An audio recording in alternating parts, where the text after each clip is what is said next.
Hola, mi nombre es Luis Vazquez, and I just want to say hi to all the people who came for the workshops, yesterday and today, and especially to Alejandro Rafael, that SALSAme, it means salsa me.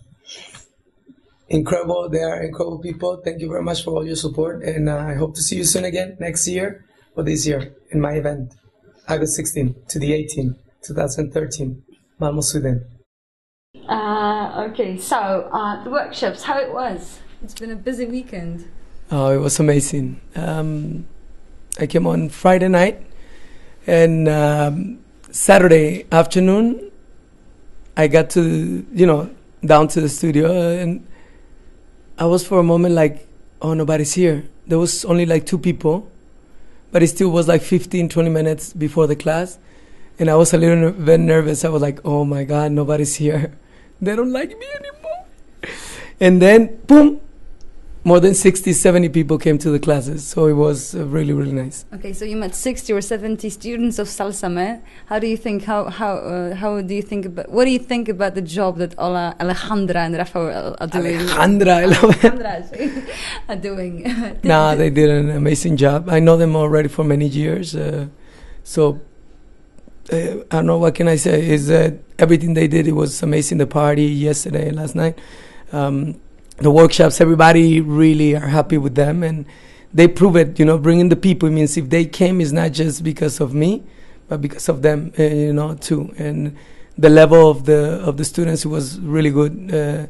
So they're doing an amazing job. They're good. So you think that Lublinos can become Latinos? They are already Latinos. Some of them, they came like 10, 15 minutes late, so it's part of being Latino. so they're Latinos in many different ways, So the way they move, the way it's easy to talk with somebody from Poland compared to, I live in Sweden, they are a little bit more quiet. If you say a joke, they don't laugh as much. So I told them today that in the class that they are like Latinos, so. Okay, they must have been happy because this is the aim, to move like a Latin person. How do you think? How do they have potential? How do they move? How do they learn? I don't know how they do. I think because maybe it's too cold here. They have to move and they have to learn. It's like otherwise it keeps them warm. I don't know. But they were good students. They were really good. They were amazing. Mm-hmm. Everybody was there. Even they were tired like me, after a big party last night. But they were practicing and trying everything. Even I noticed a lot of people after I stopped the classes, they will keep practicing. Some of them on the corner, they're really, really good. Even I can say a lot better than Sweden where I live. It means because of that, they're more like Latinos. They're more open and they try more. In other places, it's the culture and everything. It makes them feel a little bit behind and they prefer not to show it much. I don't know. But here, they have the potential. Okay, so does it mean that if you're an open person, you have a chance to be a better dancer? Yeah, of course. If you are open for many things, it's easy to accept things. Like for me, moving from Mexico to America and then to Europe, it made me understand more and being more open with the people and understand different cultures and everything. So when you have an open mind, it's easy to accept and to do things if you want, and allows you to understand better whatever that you are doing. So as a dancer and everything, if you're open mind and you don't go like, oh no, because of this or this style, no. If you're open, today I mentioned that if you dance LA, New York, Colombian, Cuban, don't discriminate one the other one. Just learn everything because it's going to make you a better dancer because you know more. So you are the magnificent example of being an open person because you survived through a lot changes in your life and changing places. Do you remember how many countries you've been teaching so far? Last time I think it was last year. I would just to keep it on, I write all the countries and everything. It was like 164, 65, but now I believe there is 167 because I went to Malta, even islands and all that, I counted as a country. I went to Malta and in Tunisia too. So it was an extra. So I think it's like 167 countries. So it's all about dancing. Yeah, I cannot afford to go by myself. They have to pay for my trip. So yeah, it's everything is about dancing. It's dancing, dancing, dancing. So was this your dream when you were a kid, for instance? No, never. No, it was just dancing. I told the students today too that my dream was like maybe one day to have money, travel to Paris to see Paris or Spain, and it just came. It was wonderful that because of dancing, made me, travel and see the world. So okay, so the story begins in Mexico. Little Luis and his family, and there's, as you mentioned before, that some may not know, there was always dance around. Yeah. My mom. My father doesn't dance, but my mom, she would used to dance. She had pictures and everything of when she was used to compete in rock and roll, So we always saw her dancing. If you see my mom, she's happy every day. It's amazing. Even she suffers so much with 12 kids, but she never showed it. She was always dancing and singing. She was used to sing in a band too. So in my family, my brother Johnny sings. I have uncles and everything. They play instruments and all that. So yeah, I think it comes already in the family. But seeing my mom dancing, she always make us believe to everybody that we were great dancers. She was like, "Oh my God, you're the best dancers!" When we were little, so in every party we were dancing. And sometimes other parents, they didn't let the kids dance. If they were dancing, hey, sit, So my mom know always. Even one time, a guy in a party came and asked her to dance. She was sitting. And the guy came and asked, and I remember so well, my mom stand up to dance with him, and 6 kids, we stand up to dance around them. And the guy was looking at us the whole time like, what the heck these kids are doing here, It's because it was part of that, always dancing with my mom. So she's the motivation for 5 of us. We dance in the family, and we do this as a living. So because of her. Okay, first grown-up decision, move. It was more because of money. When you leave your country, it's like many Polish people live in the United States and other places. It was more to look for a better life. So we saw my mom struggling a lot in Mexico. So one of my brothers moved to America and then brought the other one. And I was not the youngest one. We have another one that is Johnny. He was the youngest one. But for me, it was like, come and study, it will be nice if you, study and you do a nice future, blah, blah. So I went to study to America. That was the thing. But at the end, I finished dancing and, and I quit school and everything. I said, okay, I'm going to dance. And because of the money too, the beginning, everything started because of the money. Not because of the dancing, but I'm saying later I saw an opportunity to make money too. It was easier than in a regular job, working less hours, And doing what you like. Like you just say, perfect. Until now I'm doing what I like. That's why I keep doing, all this after 40 years old, so. So you started your own studio with your brothers? No, I started by myself, with my ex-wife. We decided I was teaching at my house in the living room, and there was capacity only like for 10, 12 people the most, I don't know, something like that. And one of my students told me, you know what, I have more people that want to come to your classes, but here is not good. Why you don't rent a dance studio? But at that time I didn't know. He was like, there's a dance studio close to your house. I just saw that it's a nice studio, nice size. So I went to check out the studio, and it was older people only. Nobody was renting this place. So I rented, and it became one of the most famous studios until now. Dance Factory, they call it, the Dance Factory. You say it's so easy. No, it was amazing because I never thought, it means I was the first instructor teaching there too in LA. So all the people who were interested in dancing salsa, they came to the studio because there was nothing else. When I start having a lot of students, then other people, they start opening other studios. And now we have hundreds of studios in Los Angeles. But at that time, it was the first one. So all the people that were coming to me, so it got really, I was teaching 7 days a week.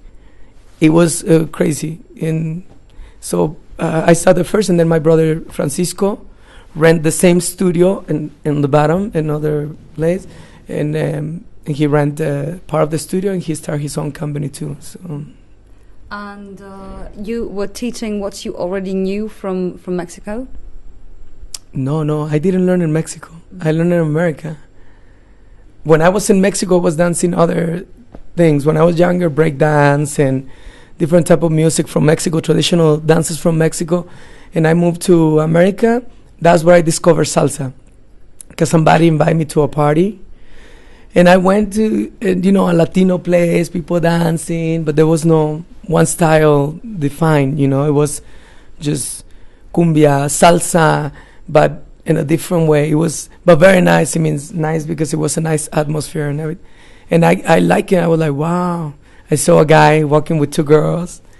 He was a motivation. No, that too, because you see that person and dressed nice and dancing, and everybody was talking about him. I was like, wow, I want to learn to dance. It looks nice.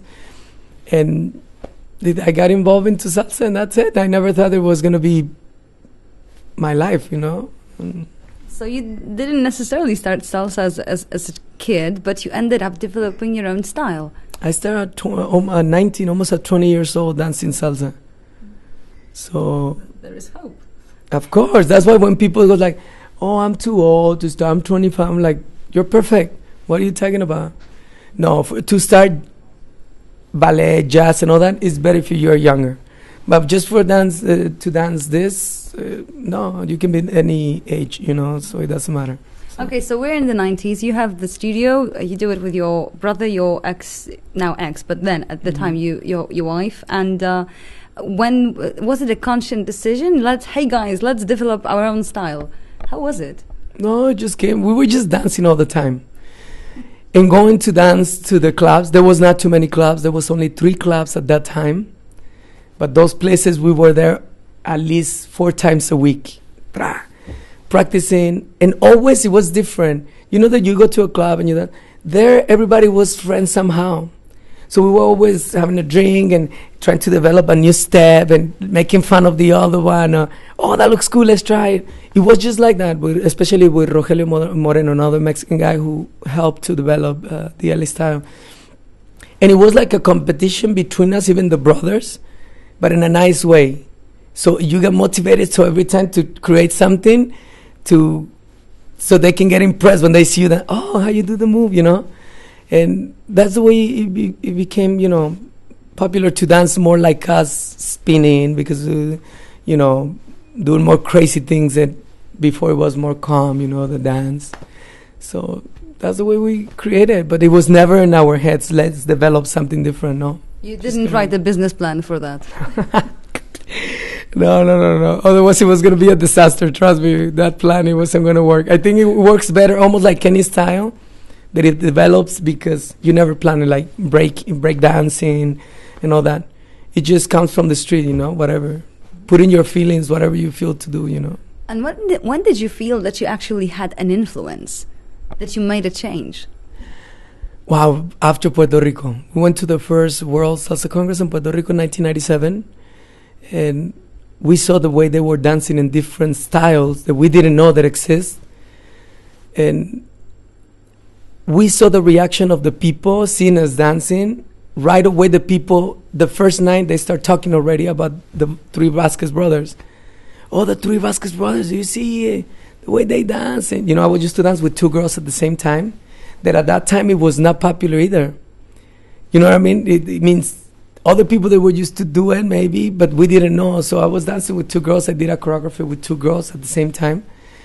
And it was something different for them. My brother Johnny was spinning, doing splits, my brother Francisco, an expert on tricks. It means flipping the girl in the air. And so the people, they start talking. And we noticed that we catch the attention that night from the people. And after the weekend, they were talking a lot about us. In the following year, just spread the word from, especially in America. The following year, people they knew already who we were. It was crazy how in a year it can be. So that was known as the Vazquez style. That was when they called it the Vazquez style. We didn't like it. We're like, no, it's not Vazquez style. But it's Rogelio there, right? It's Rogelio and Alex de Silva and Josie Neglia. It's like, so they start calling the LA style. So that it goes better, like New York style, Colombian style, Cuban style, LA style. So. Okay, so this is the one part, right?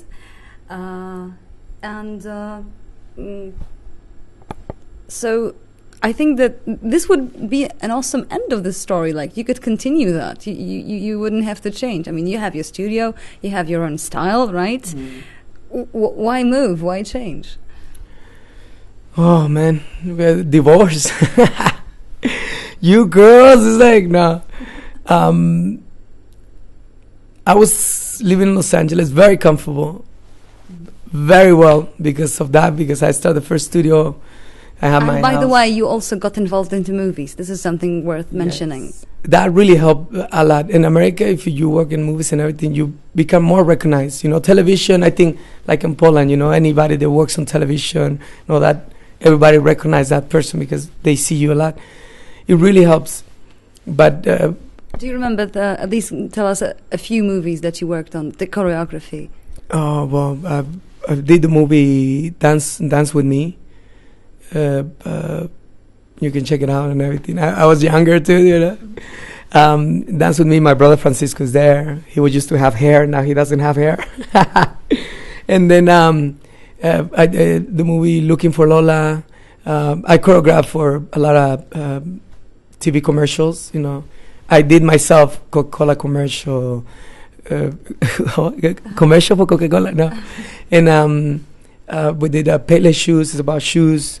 California Lottery, Budweiser beer, commercial, and I choreographed for a lot of series and like Seed of Angels. At that time, they would used to call it like that. No, Seed of Angels is it was about a hospital and these actors and criminal minds. Now there is a new one here, but at that time it was about high school kids that they got into drugs and get into fights, gangs and all that, so they call it Criminal Minds. And I choreograph and many different things. So you had the studio, you had your own style, you had your own brand actually. That's what the people said, so they saw it like that in a way. So. And all of a sudden you moved. Yes, I decided, I got divorced and it was a big change in my life, getting divorced after I started the business with my ex-wife. It means the first dance company. She's one of the first girls who changed the LA style, all over the world. And getting divorced, it was very, very difficult. We tried to fix it. We had a dance company with 22 dancers. So that really made my decision to move. I say, I don't want to be here. I want something different, a new air, So I decided to move to Europe, and I asked my dance partner, that is now Melissa Fernandez, that she was in my dance company. And in 2006, we moved to Europe. Since then, we've been, here to Switzerland, Italy, and now. Started in Switzerland, then went to Italy. Yes. And, I'm like a prostitute from one corner to the next one. No, just. No, you're like a popular salsa teacher, okay? Yeah, from one place to another place. I don't, it's funny, but I like it. I think after seeing the world, is you don't know where you're gonna finish, because people, they told me now you're gonna be in Sweden for. I'm like, how do you know life? You have to go with the flow. This is what you mentioned at the beginning, to be open-minded. Yeah, exactly. I think you just have to move whatever you feel. The day that you're comfortable in a house, you get another house. The day that you don't like your car anymore, buy another car. So the day that you don't feel comfortable in a country, then move to another one. Whatever is going to make you feel, be more happy. So the fact that somebody says I can't, it's a mind issue. Of course, everything is possible. It means my mom even told me, I remember very well, we were economically really, really bad in Mexico. At that time, there was a big crisis in Mexico. And I grew up really angry towards life, seeing the difference of rich people and poor people. And in Mexico, we have the three, levels. That is rich, middle class, and poor, and really poor. You know what I mean? Even right now, one of the richest men in the world, Mexican. And it's funny because I saw the movies, the telenovelas, we call in Mexico, and I saw always the difference. And me being hungry sometimes, being hungry, being on the streets with no shoes sometimes, the shoes that I want or something, it really developed like an anger towards the rich people and all that. And my mom told me, well, you can change the world and you can be able to travel the world and make money if you want. All you have to do is put it in your head and you can make it possible. And I say, that's not true. If it was like that, everybody was going to be fine. It's only if you have money, you can do things because you have money. I go like, that doesn't work like that. I goes like, no, if you see the Pope and Mother Teresa, and he goes like, you can do good things and bad things, like Hitler. You can have a power to do bad things or good things and change the world. And I say, yeah, whatever. And it's funny because of dancing, exactly like my mom says, we change in a way the world with so many people from all over the world who dance salsa. So she was right. It means in many different ways. If you say, yes, I can, you can do it. It's more here. So. Okay, nowadays your shoes shine perfectly. And do you ever think about your barefoot from childhood? Yeah, of course. Now I love clothes. Now, because I never had anything, they know me. I always tried to dress up. Today was really, really fast. He's the responsible who woke me up. So I love clothes. I'm addicted to clothes. I'm like a girl. It means if the girls who have been dating me, when I go shopping with them, they love it.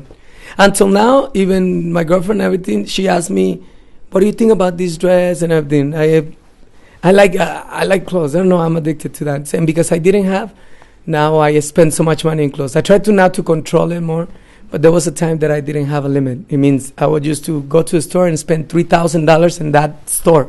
That's it. Okay, so what's the first thing that you bought your mom when you had money?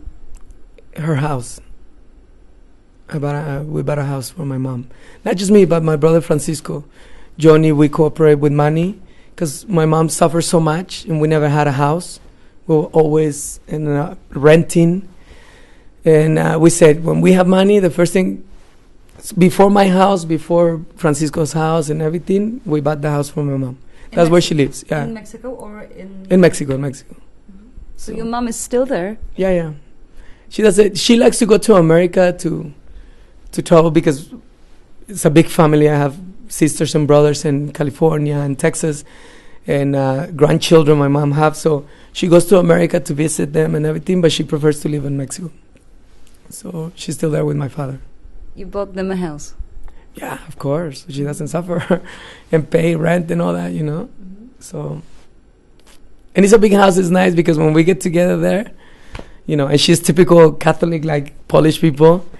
They praise every day, and even she dance, very open-minded person, but when it comes to religion, she's really, really, so she created a little place to put God, and like for 30 people. So when my friends, they come to visit us, come and pray. And my friends, oh my God, come on, you cannot say no to Mama. So she have a special place for God, because she said that thanks to him, we are where we are right now. Even we suffered so much when we were little, so does she admit that she did a good job, a decent job raising you? She knows that she tried her best. I think because of that, we went through a lot of changes in our life. Then I think it's so nice when you have established family, and even if you're not economically fine, but you have something. I think almost every family in the world, they want to have something to eat and everything, Just feel safe. But because we didn't have that all the time, it was really, I know that my mom suffered because this is a real story. One time when I woke up and I saw my mom crying, it was the first time that I saw my mom crying. That's why I'm always laughing, because I saw my mom always laughing.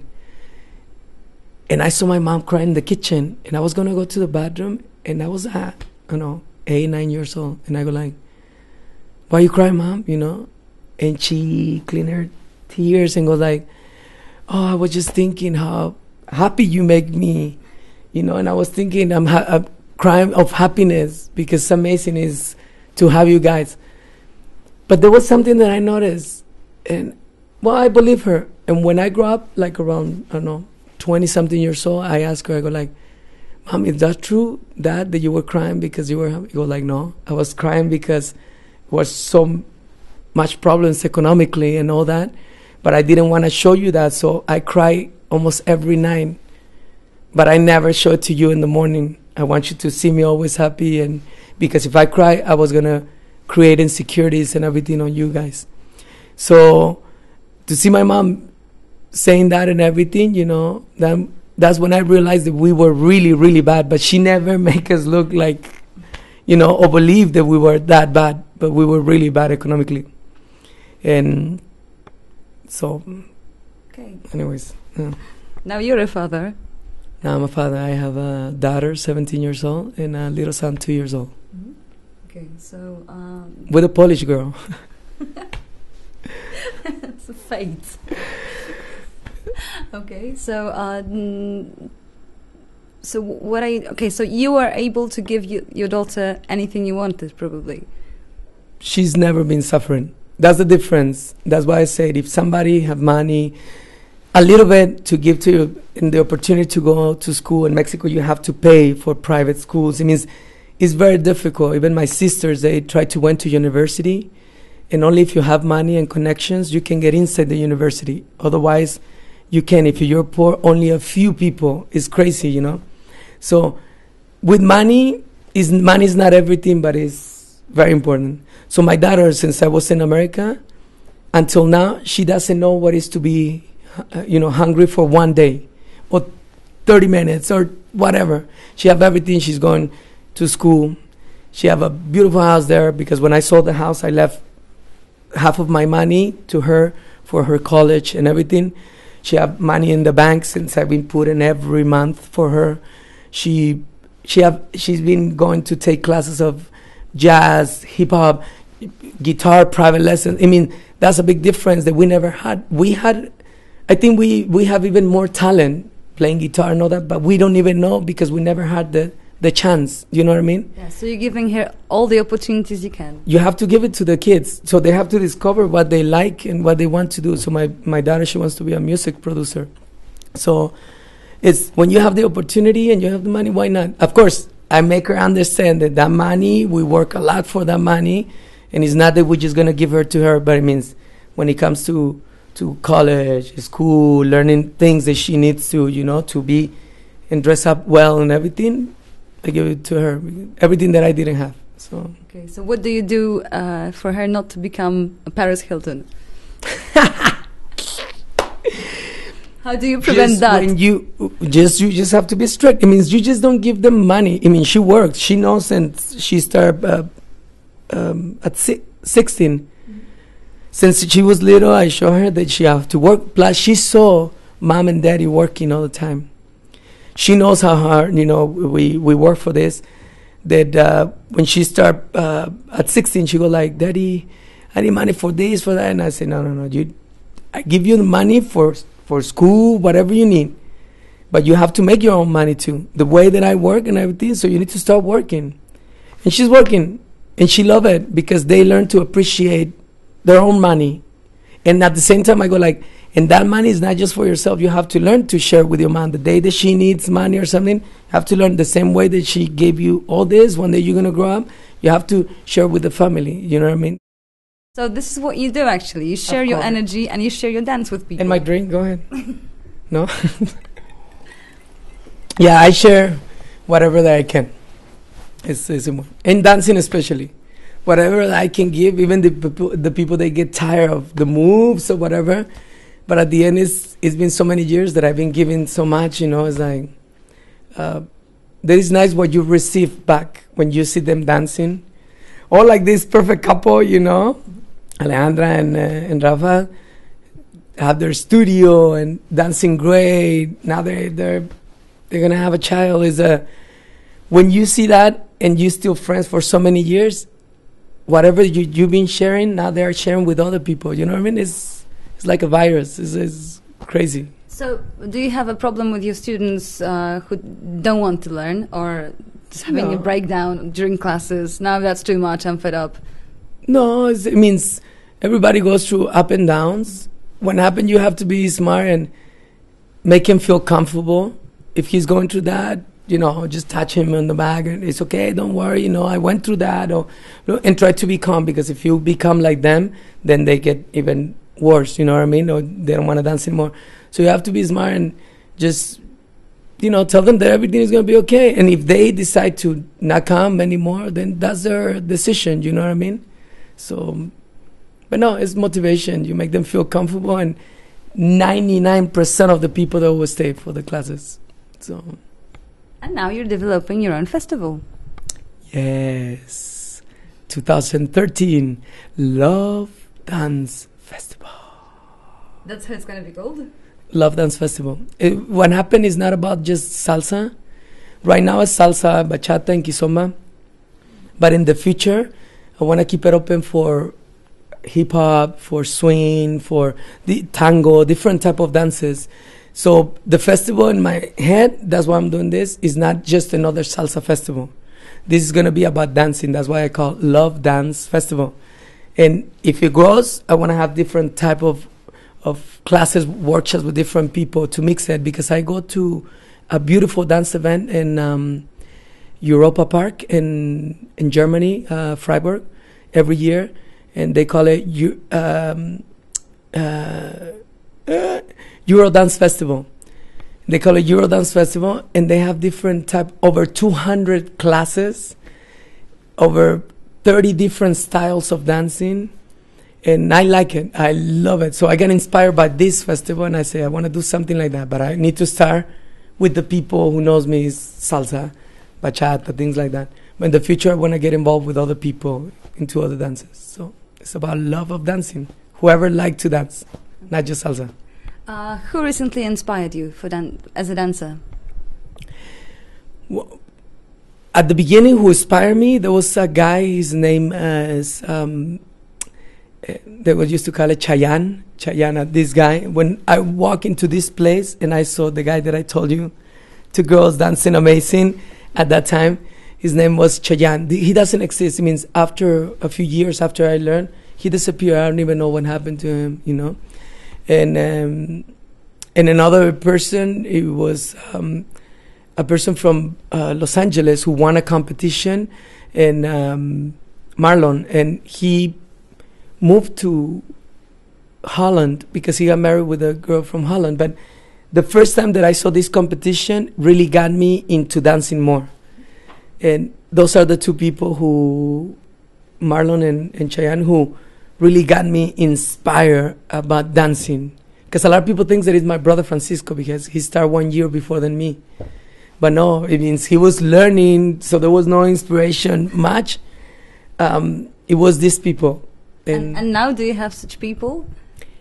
Well, yeah, of course. You always get the funniest thing that even students can inspire you. I've been teaching many people, but to see some of the students, a perfect example, Alejandra and Rafa, Alejandra and Rafa, is just to see them what they're doing, inspire you to do things more. Like I see they're doing the studio. Now that I start I don't have my own studio here. I rent space in a place where I have my classes. So I'm having my studio next year. I hope I open my studio, my own studio. So see them people who now they have their own place. It means they are working for that. It's an inspiration to see them dancing good because now they're younger than us. Inspire to keep going and growing as a dancer. You know what I mean? So I see many dancers. They keep inspiring me. The way they're moving, it makes me feel like, oh, I need to move more. And it's funny because they got inspired by us many years ago. So it's like circulating energy. It's like my kid, My kid is not just going to learn from me. when he grows, I'm going to learn many things, because even as a parents, we learn from our child, you know what I mean? It doesn't mean that we know everything. So you learn to be a better father or whatever. So you always learn from those people. So I always say that I always learn from, even from your own students, to be a better teacher, to organize things better, because sometimes they come and they go like, if you do this, I think can be better. And they know about some businesses that you don't know. You're like, wow, that's great. So you always can learn from anybody. Never say, no, I'm better than the other. No, there's always something to learn from other people. Open mind again. Of course, you have to. Coming back every few minutes. You have to be. That's the best thing. If you are open mind, it's incredible. In every way. In every way. In every way. Mm-hmm. Okay, so every way. Does your battery ever go down? No. Since I wake up, but my whole family is like that. Veronica was like this. Imagine the family together talking and everything. Whoa, it's crazy. It's us. That's the way I am. So some people, they like it. Some people, they get tired, whatever. But at the end, they accept me because they know that this is who I am. Like I accept the people, they're quiet or they're one way. Then you respect that and you're like, okay, that's the way he is. I'm not going to push him like, why you're so serious? You're not like me. Of course, we're different. So I'm energizer, baby. So probably you will know, okay, let's be open-minded and not exclude anything, but you don't see yourself as a Zen master. No. No. That's what the people say. No. I just see myself as another person who were lucky to be where I am right now. It means like to develop something that I didn't expect, and people, they admire you. But I think if you ask Rafa and Alejandra, what is that you like about me, and they're going to tell you at the beginning maybe they like the dancing, but then as a person they can say one thing, whatever, oh, this guy, oh my God. But always somehow they're going to be like, but he's fine, he's cool, I never act, more than anybody else. I hate it. Even we talked today in the class about that. There was other instructors, and I told everybody, you teach your students how you want them to be. It means they see you and they copy you like your kids. If you dress, they're going to try to dress up. If they see you dance one way, they want to dance like you. If you act one way, they're going to act like you. So you have to be very smart with the things that you say, because if you talk wrong about other instructors or whatever, that's what they believe in you, So it's... always talk positive. I even told them today too that go like, you wake up and you have the choice to be happy or unhappy. My mom told me, and it's true. I wake up like right now. I was like, oh my God. I was like, no, the interview. And I feel so bad. And I was taking a really quick shower. It smelled fine, but I was like, oh my God, I'm going to look so bad. I'm a Latino. Ooh, worse. They're going to say, ooh, Latino. I didn't know who was going to be the interview. And I changed so fast. And I said like, okay, that's it. You just have to be there and everything is going to be fine. Because all you have to do is come with a good energy and positive, and that's it. And look, until now it's been going fine. So, no? Thank you. No, thank you. And your name is? Magdalena. Magdalena. I said Margarita like the song, but Magdalena, thank you very much for doing the interview. And it's a pleasure to know you. And I didn't know that you were going to bring such a beautiful girl to do the interview. So I'm even more happy. Thank you, Rafa. Thank you, Alexandra. Camerographer, thank you. Wife of the camerographer, thank you very much. Baby of Alexandra and Rafa. Baby of Alexandra, see you soon. Your Uncle Luis, remember? So I'm going to bring you a present. Damn, I have to give a present to all my nieces and nephews. And now this kid, oh my God. You like it. Yeah. Of course, I'm going to be Uncle Luis, so that's fine. Thank you very much. Thank you.